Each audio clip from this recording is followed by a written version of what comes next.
20 লক্ষ টাকা ইনভেস্ট করে 5 লক্ষ টাকা ধরা। আমি টাইগার মুরগি উড়াইছিলাম,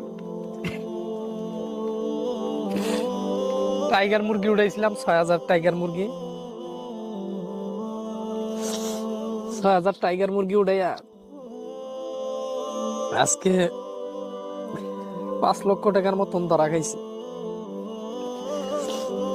আপনারা সবাই জানেন আমি টাইগার মুরগি উড়াইছিলাম।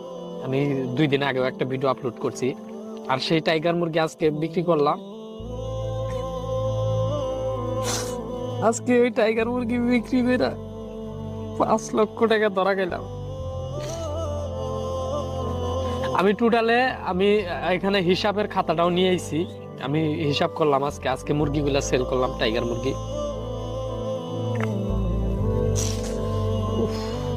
মানে আমি কি বলবো, আমি